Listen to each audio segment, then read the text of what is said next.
Efectivamente, la forma como se ha deteriorado los indicadores económicos, pues dimensiona el tamaño del pasmo en el que está el gobierno.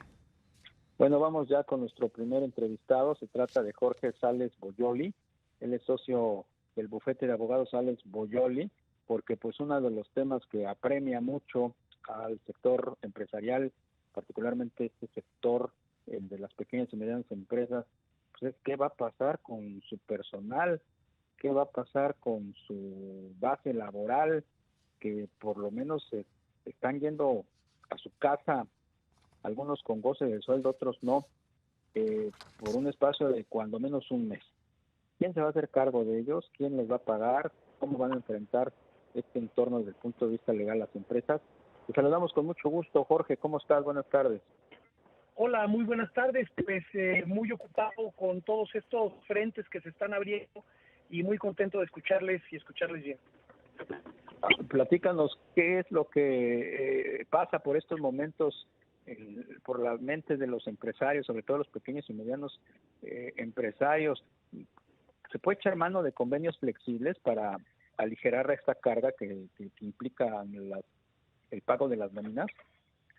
Sí, efectivamente, esa es la opción más viable que se ha encontrado ante este escenario, y eso se debe principalmente a la ausencia de la famosa declaratoria de contingencia sanitaria, que da la impresión que el gobierno está tratando de postergarla lo más que pueda o evitándola, ya que desde el punto de vista laboral esa declaratoria de contingencia dispara la suspensión colectiva de las relaciones de trabajo, es decir, que se suspendan todas las relaciones laborales, y pone al patrón en una obligación que muchos pequeños y medianos empresarios, como ha señalado, desean, y sería pagar una indemnización de un mes de salario mínimo, de salario mínimo. Este escenario pues también genera mucha inquietud, porque hay quien cree que esto colapsaría la ya doliente economía nacional. Y ante estos escenarios, ante la ausencia de esta declaratoria de contingencia, lo que está ocurriendo, como en otras ocasiones en este país, la sociedad civil, entiéndase por ello empresarios, empleadores y empleados, y a veces algunos sindicatos, han decidido ir a un esquema que desde un punto de vista así de puridad jurídica escandaliza a algunos, pero que tiene gran eficacia, y que son estos acuerdos flexibles, cuyo origen son los paros técnicos, estos tan socorridos en la industria automotriz, que hoy tiene las 10 principales plantas del país paradas al amparo justamente de este tipo de convenios. Estos convenios flexibles son acuerdos entre el patrón y el trabajador.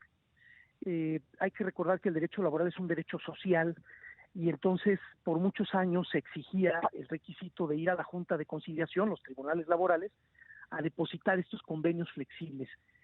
Hoy tenemos una realidad diferente, porque con la reforma laboral del 2019, en el artículo 33 de la Ley Federal del Trabajo hay un párrafo en el que se insinúa la existencia de convenios privados que ya no requieren ser ratificados. Creo que al amparo de eso, y al amparo de los derechos humanos, donde hay dos derechos que me parece tienen una jerarquía casi igual, no me atrevo a decir igual, que es el derecho a la salud y el derecho a preservar la fuente de empleo, es que los empleadores y los empleados y algunos sindicatos con cierta creatividad han ido encontrando algunos esquemas pues de supervivencia, ¿verdad? Y es por ahí por donde están transitando muchos empleadores ante un gobierno que se ve superado, y que se ve en una encrucijada de darle o no el tiro de gracia a la economía de los trabajadores. Sí, Jorge, buenas tardes. Te saluda Rogelio Varela. Rogelio, ¿qué tal? Jorge, comentabas hace un momento, tenemos un gobierno superado, la secretaria del Trabajo, María Luisa Alcalde, pues nadie sabe dónde está, no sabemos si está en cuarentena, ¿verdad?, por el coronavirus.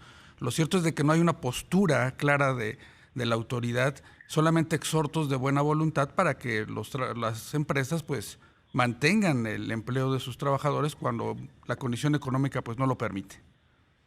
Sí, efectivamente, yo creo que esta falta de liderazgo en materia laboral obedece un poco a que tampoco hay mucho margen de maniobra, Rogelio. Hace un par de semanas, después de un pronunciamiento en la mañanera, donde el presidente exhortaba a los empleadores a no despedir a las personas, y tuiteó que había dado instrucciones a la Secretaría del Trabajo en este sentido, apareció un comunicado de la Secretaría del Trabajo donde se limitó a hablar del diálogo social, Rogelio.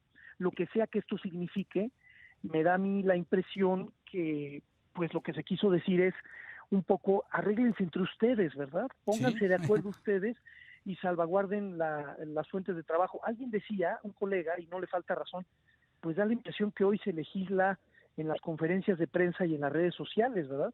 Cuando hay un marco jurídico al que se podría invocar.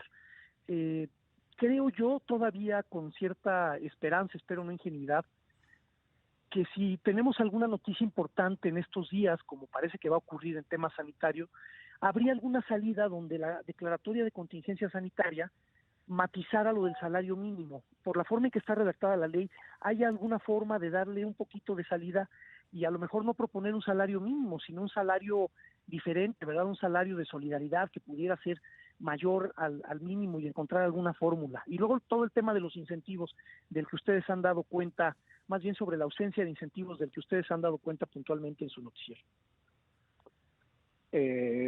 No hay absolutamente ninguna autoridad en este momento que esté marcando la pauta, que esté planteando una hoja de ruta para pues hacerle frente a esta situación tan adversa.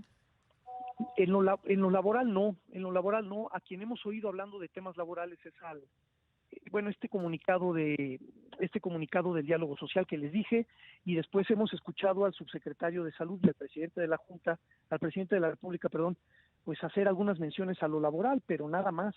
Y como les digo, no creo que sea, como dice aquel bolero, no es falta de cariño, sino pues que no hay mucho margen de maniobra, no hay mucha cancha para operar. Existen algunas figuras jurídicas, pero todas esas figuras jurídicas son medicinas muy amargas, de tal suerte que otra vez, yo creo que aquí toca a la sociedad civil y a la creatividad de los factores de la producción y de sus asesores, el encontrar fórmulas así creativas de flexibilización de las jornadas, de los salarios y de otras condiciones de trabajo, con ánimo de salvaguardar la fuente de trabajo.